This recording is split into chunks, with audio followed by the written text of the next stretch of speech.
Hey everyone, my name is Isaac Lekgothoane. I'm from South Africa, Johannesburg.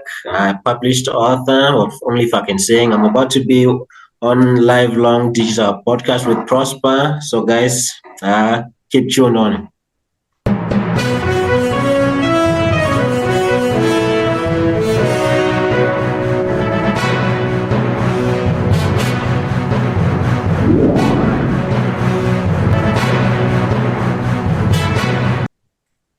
Welcome to yet another exciting episode of the Online Prosperity Show, your ultimate destination for uncovering the stories behind today's most inspiring change makers. I'm your host, Prosper Taruvinga, and today we're going to be diving into a world of storytelling, resilience, and the power of voice with our special guest today, Isaac. Now, Isaac, how are you doing today, sir? How are you, Prosper? I'm doing very well. And you on your side? Absolutely. Well, I'm really excited for this because this is the second time in the making, right? The first time we tried, technology wasn't on our side. So we're hoping. Yeah, they said the time is a child. Absolutely. We're hoping today we can actually sing. Now, for those that are watching right now, thank you so much for tuning into the Online Prosperity Show. And I just wanted to preface, you see, Isaac is not your typical author.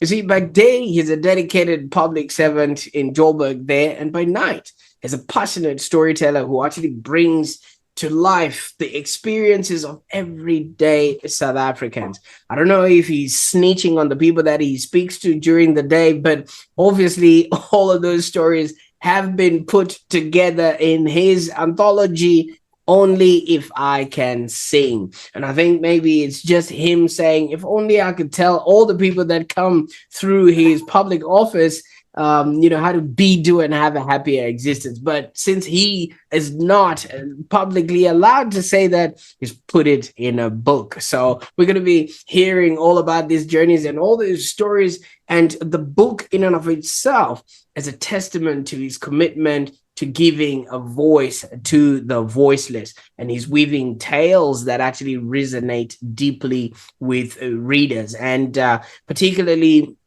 there are some of the stories that actually caught our attention, and hence the reason why he's on the show today. But here's also a bit of a twist. I mean, you might just be thinking, here's an author. We're going to be hearing about all the stories about how he snitches on his clients and people that he works with during the day. But Isaac's journey from mentoring students to becoming a self-published author wasn't without its own challenges as well. So he faced a lot of criticism, to him also facing self-doubt as he navigated this complex world of writing and publishing. And he did this all with determination and grace. So I encourage you to grab your favorite beverage, settle in, and just get ready to be inspired by Isaac's journey and just listen out to his story of transformation, empowerment, and an unyielding belief in the power of one's voice. Now, Isaac, I could go on, and I'm actually risking you having to write a whole book about me just trying to introduce you on my show. Tell us a little bit about your journey and just what it is that you do currently. No, thank you very much, Prosper, for the invitation on your podcast. I mean, it's a great journey. And a great achievement as well, because I can say on your podcast you've invited some of the amazing people in the marketing industry, in the digital space, and they're doing very well on themselves. So even for me on my side, it's an honor to be on the show, and thank you for those who are tuning in as well. So in terms of the journey itself, I think the main thing, it started with mentorship in itself. I mean, when you are a mentor, that's when you get to teach people and educate people. And that's what I do on a daily basis. Even now, at the office, I do teach and mentor others. So I live with the slogan that, once you're a mentor, you're always a mentor, and that will stay with you forever, right? Mm-hmm. So the thing with writing is that I studied media studies and communication, right?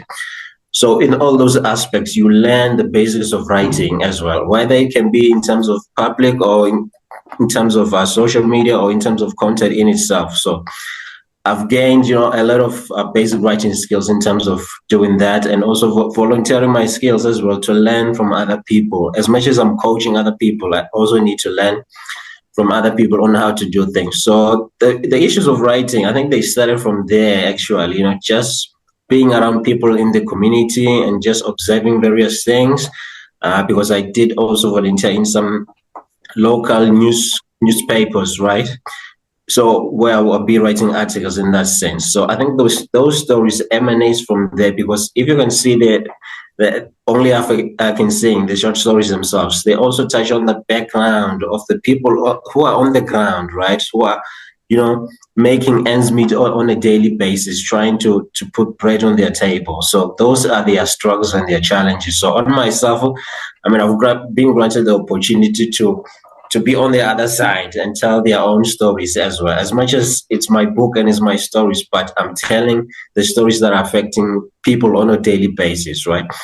So that came from that sense. Even now, as much as I'm dealing with residents on a daily basis, I'm also observing in terms of their challenges, right, here in the city of Johannesburg. So I work with complaints on a daily basis on my site, and then I go out every day also to educate the residents in terms of what our office does. By the way, I'm in the City of Johannesburg Ombudsman office, right?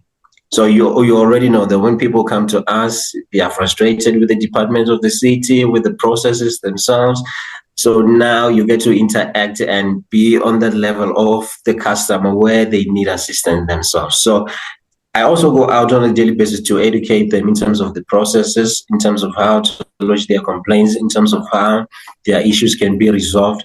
You see, so as much as I interact with them now, I'm also getting ideas in terms of what these people are actually crying about, because some of their issues, not only do they affect their communities, but it's the whole regions at large. Some of these issues, they also touch base in some of the countries in Africa, right?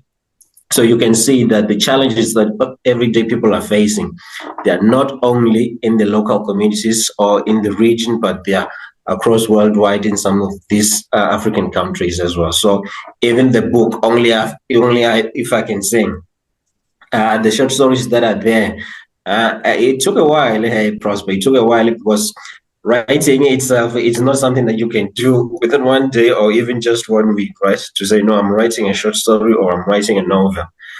That takes a bit of time, where you also get to research your audience, your target market and all those issues. So that when you tell the story, you tell something that is real, something that is affecting people, something that the story basically will stay relevant even for a long time still, right? So that's what you want to get, so that even when someone reads this book 10 years to come, but the issues that are in the book as well, they touch base on the people that are on the ground in the communities, and that's their life story. So basically, that's what I deal with on a daily basis. Absolutely. In a nutshell.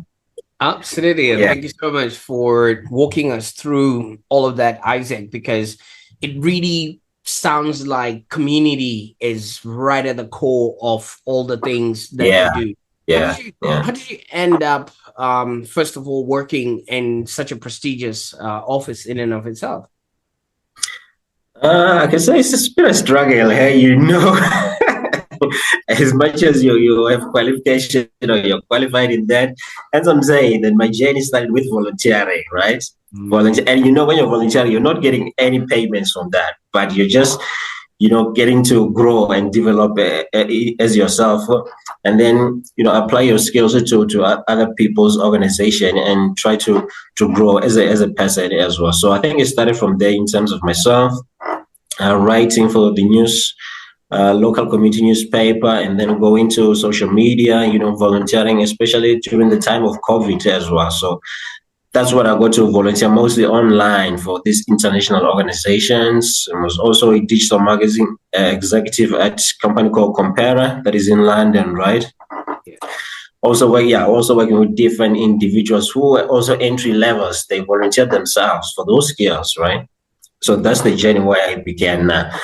So I think for me, being recognized and finally being in the city of Johannesburg Ombudsman is just the dedication and the work itself, and also putting yourself out there in terms of connecting with people, right? I mean, most of what I do is in terms of communication. You communicate on a daily basis, so you can just imagine that at the end of the day, I'm just tired from talking only. I'm just talking. So Absolutely. so the basics there is just communication, right? I think that assisted a lot in terms of being recognized and finally being put on the position that where I'm in right now.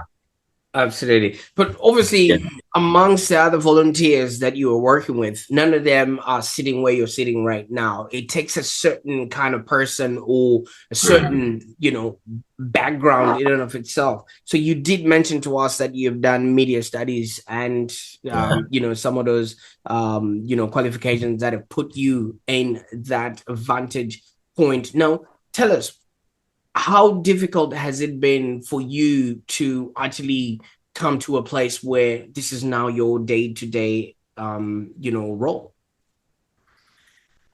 Well, I can say it's difficult and it's not at the same time, right? Right. It's difficult as you're still starting because by that time you don't have, the experience itself.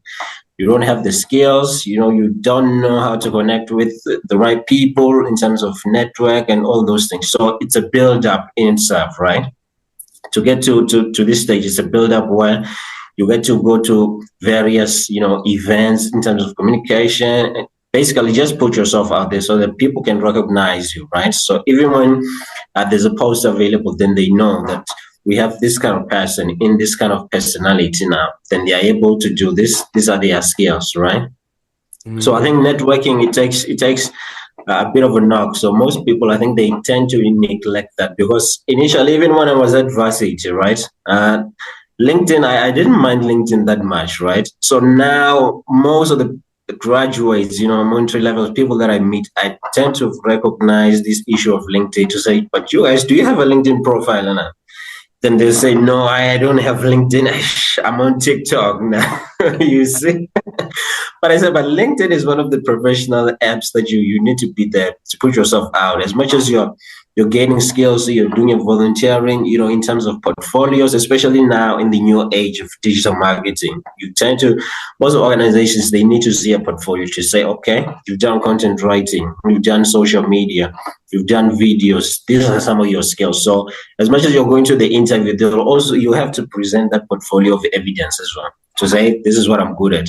Then they might even take you on the spot. So that's my advice for most young people during these days, right? To say, but guys, LinkedIn is the way to go for you to put yourself out there, right? Right. Then again, yeah. So again, I can say it's been an easy journey as well, right? Because as much as you're in a different position, and by the way, some of the people that I've mentored that right now they're doing well themselves. Some of them they are top HR heads from guys from Nigeria, from Kenya that I've mentored as well. So they're doing well for themselves. So I can say it's all about just networking and connecting with people. That's way to success as well. Absolutely. Now you've sort of, obviously you're still mentoring, but you kind of took a transition from mentoring academics to now becoming a published author. What got you to want to start writing your own anthropology? I mean, everyone has their own story to tell, right? Because even some of the people that I meet now, they say, but Isaac, I've been wanting to write a book for a long time. I mean, how do you do this thing? Then I say, I think it's all about dedication and just, as much as you have a goal, you say, I want to reach this thing, then definitely there's nothing that is going to stop you. But writing, I think it requires time as well. Because as much as you're a writer, within a day, sometimes you can't even write just one paragraph now. It's just difficult to write even one paragraph. So it requires a time because even for myself, when I wrote this book, right, when I wrote these short stories, I think they took me about 4 to 5 years just to write them. Because remember, you have to do research. You also have to talk to people and try to understand, various personalities that you want to tell the story about. And remember that your story as well needs to, have main characters, needs to have conflict, needs to have climax, right? So that even when someone is reading that story or that novel, they read it, but they want to get to the end at the same time. You see, they don't just want to read the first lines and they put it down and then they check their emails or something. So I've been told by this other lady, by this other colleague of mine, right? She take a train back to where she's staying, coming from work and also going back there. So she was reading this book on the train there. She was like, I couldn't put this book down up until I got home as well, because the short story itself, I was imagining myself in that place, in the very same places the character was in, you know? And Yeah. that's when you've actually, struck resonance, when the reader actually can see themselves either as a protagonist or as part of the story and as it falls. Now, these stories are everyday themes, especially in the world that we live in, and you dived into themes like teenage pregnancy, crime, and sorts like that. First of all, what inspired you to tackle these types of subjects, and what sort of message do you hope the reader is going to take away from this? I think the drive is most of these issues, they're very prevalent in our communities, right?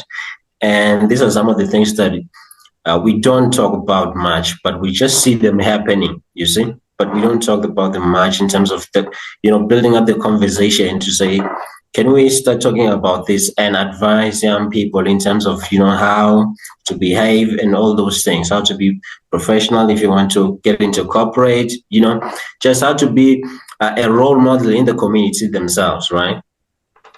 Yeah, so I think it's that there with some of the issues in the community where there are bad influences as well. So the conversation, I think, started from there to say, but the things that are happening in my community, and people are not talking about it, right?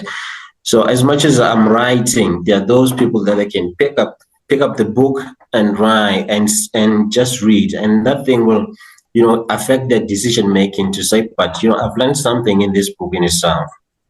I think that's the main goal of this, so that when even someone is reading something, they're able to be educated in themselves and they learn something from that. Not only just read for entertainment, but actually impart knowledge as well. I like that. And you actually titled your book "Only If I Can Sing." First of all, what does singing symbolize to you in the context of maybe storytelling or personal expression? So singing itself is just talk about self-expression, right? I mean, when you are self-expressing yourself, you unburden a lot in terms of emotions, in terms of conflict, in terms of stress. Yeah, just singing, and it unburdens a lot of problems for you, because you're putting yourself out there. And I think that's the main purpose of this as well, so that as much as you're having an idea of doing something, just be brave enough and just put yourself out there. Then the opportunities themselves, they will come, right? Because most of the people that they do ask me in terms of what's the process of writing, but I say you just need to put yourself out there, learn the basics of writing, be interested enough in terms of what you want to do, right? Then everything will just follow on its own. So singing, it comes from that when you're singing yourself, expressing yourself, and even yourself, you will feel the emotions now that you've unburdened all your problems. And I think that's the main thing for me. Well, every time that I write, I can have something in my mind for the whole day, but I can't sleep. I know I can't sleep because I have this thing on my mind until I write it down. Then now you see my emotions, I'll be calm because I've written that something down. I know that I put myself out there. I think that's the main goal here as well. What I like about that is just the metaphor of singing, and it could be either human voice or maybe like a bird that's singing. Isaac, every time I wake up in the morning, there's a bird that's singing in the horizon. That bird is just doing what it's doing. It doesn't care whether I've heard it or whether it's annoying me or whether I'm enjoying that music. It's just singing and it's just being. And I kind of feel like that's the sort of stance that you have. Obviously, with the topics that you chose. Some topics might ruffle other people's feathers, but you just that bird that's singing in the morning, and whether it's a good song to the person or that person has been woken up by you. Yeah.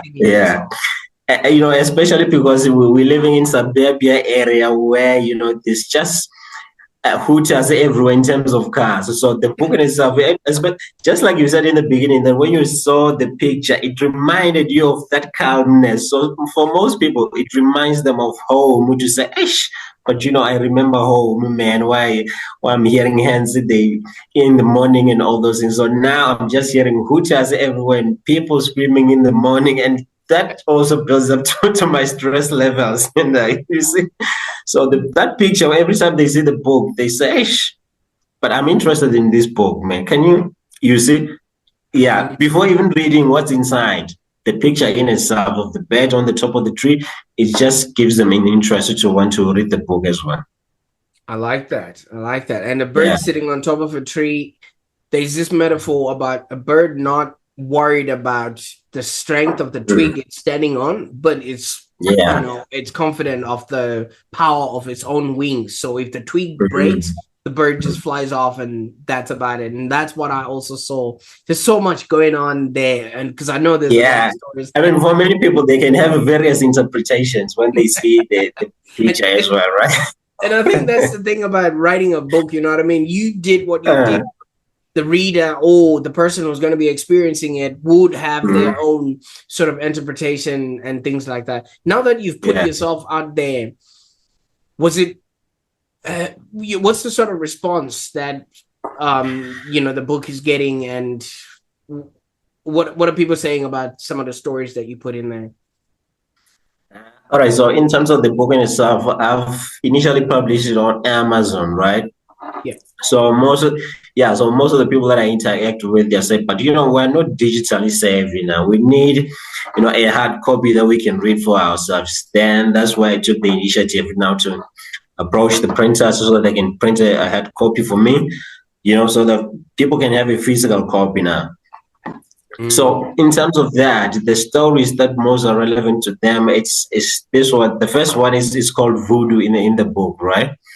So voodoo, it has those feelings of excitement inside, but even loneliness inside, because it also touches on in terms of Christmas and holidays and all of that. As much as there are family gatherings and people are enjoying, but some people out there, they are still alone, they are still lonely, they still long for connections and all of that. So those are some of the basics and issues that the book touches again. Then also in terms of only if I can say, that's the one that I want most people to read, that one, because it's all about triumphant. It's all about success. It's all about perseverance. It's all about a priest and gangsters and all of that. So when people read that, at the end, there's a whole lot of change that we see in that very story, And the priest in itself revealing various secrets about himself in terms of his personality, something that as much as you're a prince, but you also have a life, a private life that people don't know about. So in that space of short time, when the priest meet those gangsters and all that, he reveals various secrets. And those people also, they know him, they're from the community. But at the end, we see a lot of triumphant where there's changing within the priesthood and also those gangsters and the youth and stuff. So that's the one that I want most people to read, because it's the main title of the book, Only If I Can Sing as well, right? So it encompasses all of that. And that's the one that most people enjoy. But the first one, Voodoo, as much as you can just read the 2 paragraphs in itself, believe me, you want to finish the whole book. Absolutely. So we'll leave that, for the viewer and the reader to discover on their own. We don't want to take that experience away from them. Exactly. And definitely we'll be linking to the book as we go along. Now, Isaac, you did mention that when you presented the book to people were like, "Oh, I'm not digitally savvy and we need a hard copy." But for you as the author, and this was your first publication, how did it feel holding that book for the very first time? Can you maybe describe the moment of how it actually meant to you personally?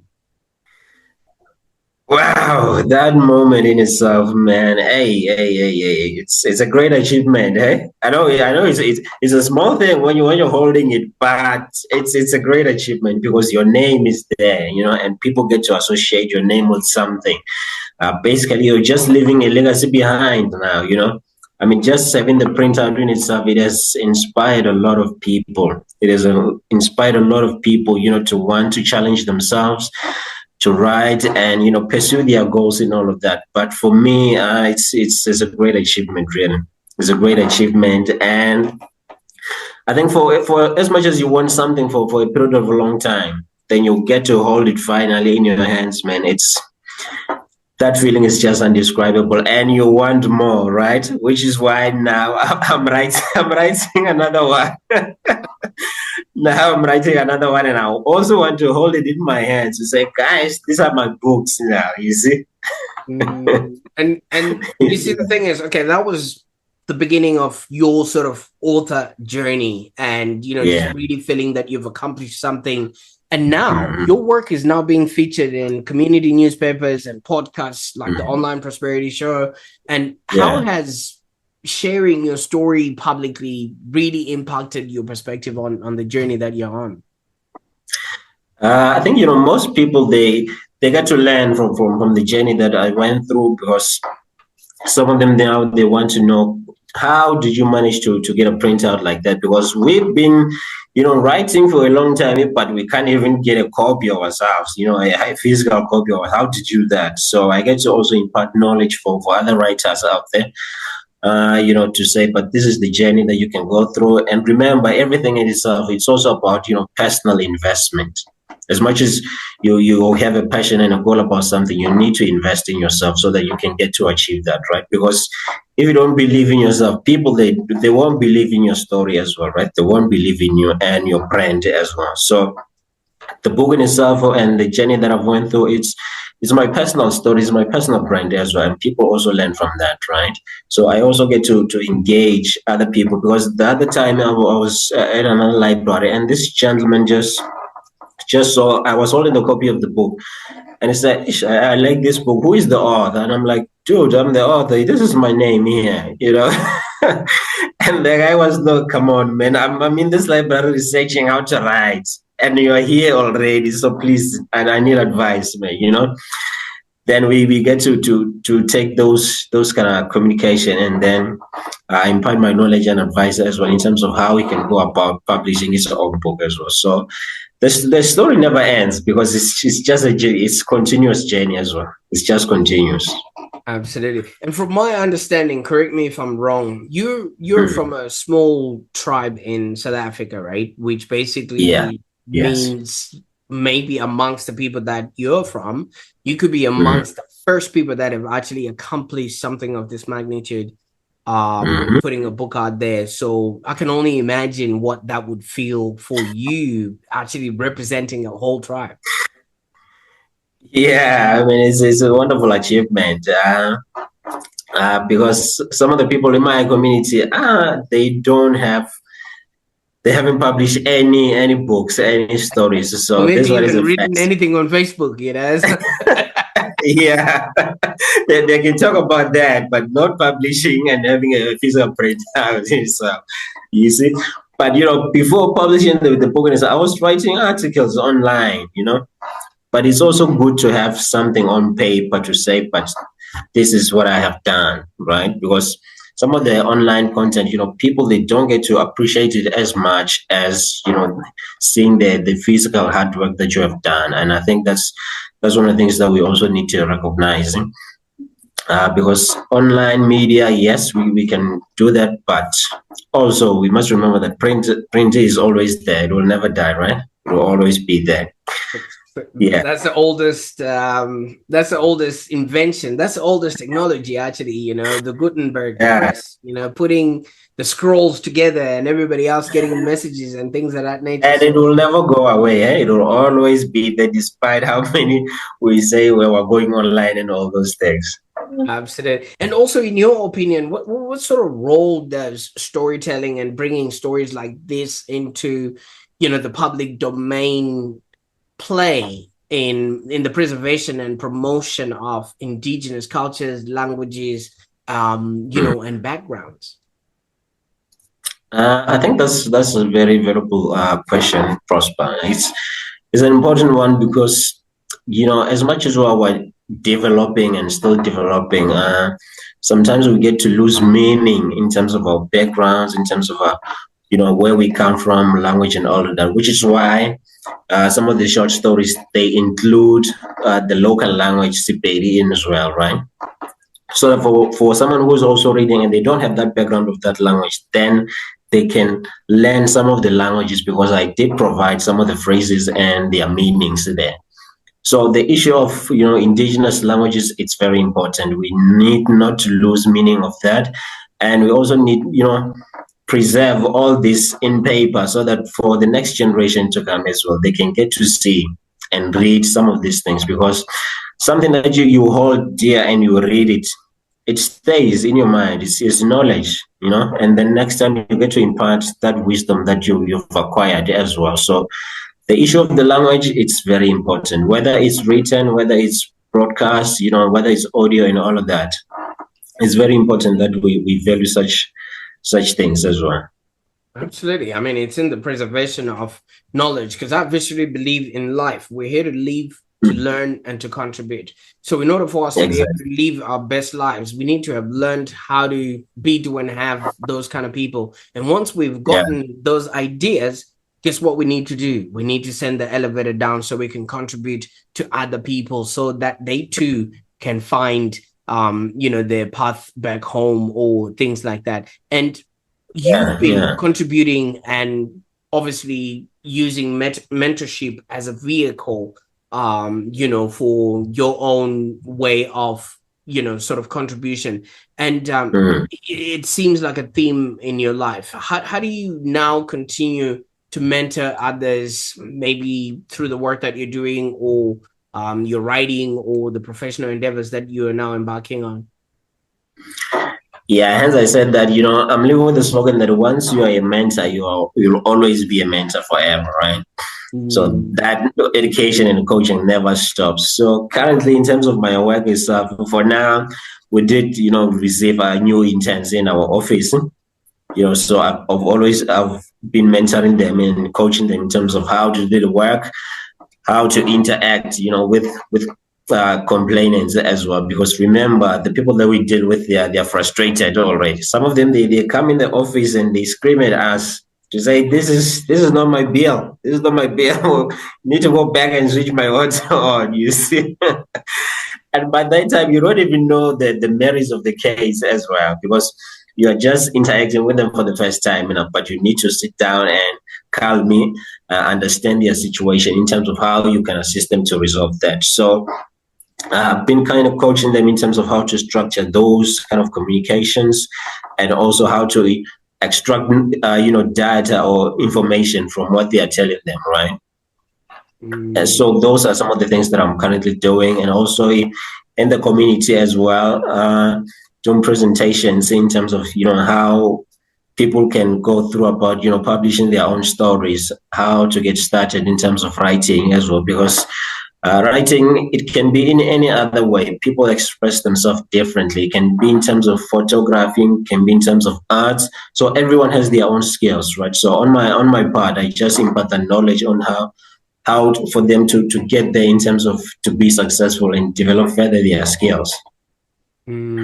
And for somebody who is an aspiring writer who might not have the exposure that you have, or might be facing challenges of their own, what sort of advice would you offer, to help them take the leap in maybe getting their work published? In terms of I can't say I have enough exposure, Prosper. I'm not at that level. I'm getting there. Here now. See, look at that. Yeah, I'm here now on the Live Look Digital podcast. So yes, I can say I'm there. Yeah. But for them, it's all about putting yourself out there, engaging people, telling people what you do, because that's the most difficult thing. That when you tell people that this is what I do, they won't understand, right? Because that's not their passion, but it's your own passion, right? So try to find as much information in terms of that process that you want to take. If it's in terms of writing, if it's in terms of music, engage with other artists, engage with other writers, right? And also attend their sessions in terms of the workshops that they have in terms of writing, to say, guys, we do have a workshop, come so that we can train in terms of how to write. Then you need to attend those workshops so that you can also meet the same people that are in your journey, right? Then you also get to learn from each other, because remember, we don't know everything on our side. So we also learn from other people, right? So the basic thing is just to gather as much information and also hone your skills. Hone your skills so that when you present something, then they get to feel that, damn, this is Isaac, guys. We need this guy. Where is he? Even if they don't know your face, because most of the people, they don't know my face. They know the name, by the way. They know the name, but they don't know the face, right? They say, no, we need Isaac. Who is this guy now? But when I come, they say, oh, you talk about this guy, but he was just here. We didn't know that this was his name. That's So, also I think the work itself, it needs to speak for itself before people can know you personally, right?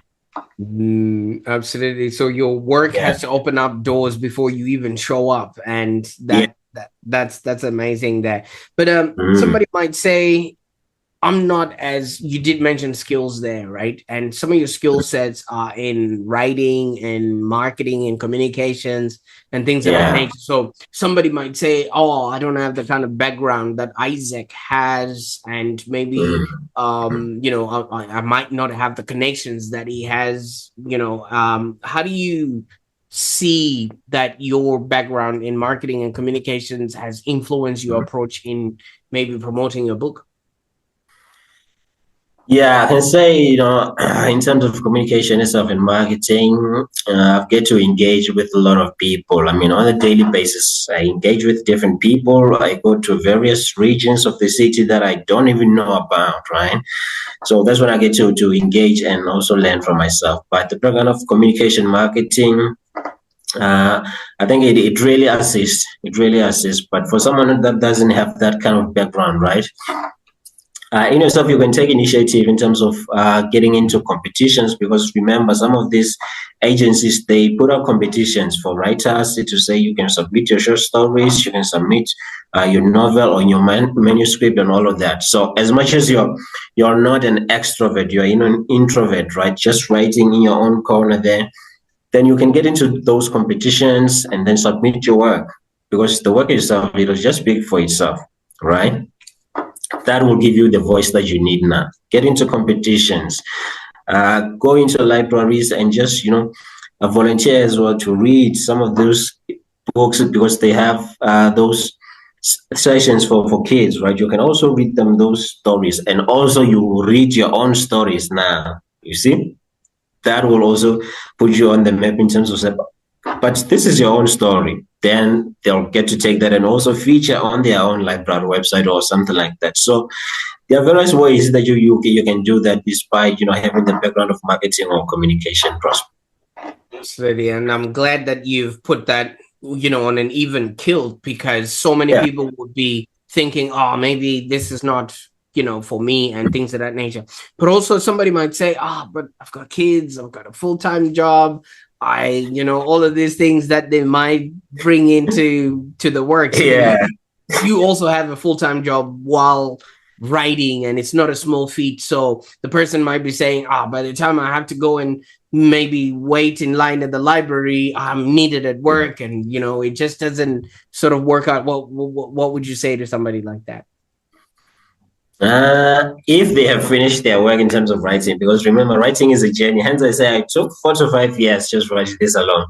But if they have finished their work and now they are on the just basis of marketing now, you see, for now we do have social media that can assist them a lot. You see, now they can have something like they do their profiles and then just explain some of their stories, then interact with their audience, build up an audience as well, right? While they are also approaching various agencies, various funders, various printers, so that they can have those printouts and also go to various malls as well, because you get to also have a little bit of stall of yourself there, give you a space and a table, then you present your work as well. So that's also putting yourself out there and doing your own marketing as well. Hence, I said that you also need to invest in yourself, right? Before people can also invest in you or believe in you, right? That's your own way of telling your own story in a nice way. I like that Yeah. answer there, right there. Now, you did mention the book can be available online. Maybe you can point us to places where people can purchase their own copy. Yeah, the book is available on Amazon, right? So for those ones who have Kindle, who have subscriptions on Amazon, they can access that book. Because this is my first book, remember, right? So even on my side, I have to learn some of the various things. But the main thing, I think that the physical printout is the one that's really going now, because initially I've printed out about 50 copies, about 50 copies. So now for 40 something, I've already gone through, you see? And I said that, people, they need the physical stuff. So the book has just been flowing, and now I'm looking for preparing the next batch of physical printers now. Absolutely. I'll make sure that all those links are in the show notes below so that people can be aligned with, making a purchase or finding where they can buy it for themselves. Now, yeah, exactly. And I'm most active on LinkedIn. So if anyone wants to interact with me, they can just, connect with me on LinkedIn. Absolutely. Now, Yeah. Isaac, I can't thank you enough for the time that we spent on the call today. I mean, your life story and what you've brought to the world is just amazing. But it would be remiss for me to not ask, what's next? Are there any upcoming projects or any themes that you're excited to explore in the future that you're writing about? For now, I have another book in the making. It's called the Blackmailed Daughter, right?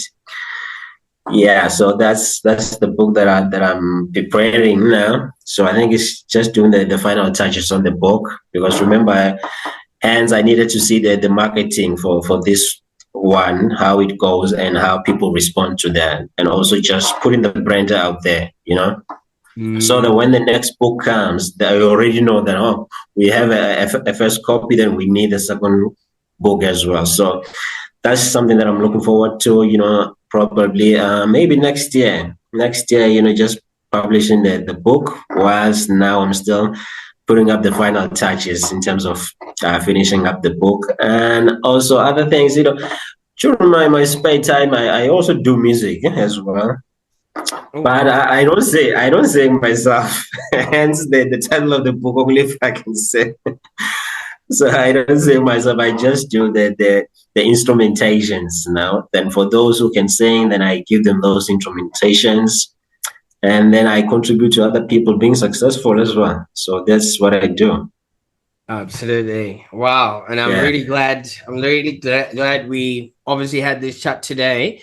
And you know what that means. Since the book is coming in next year, that means you're going to have to come back again on the Online Prosperity Show.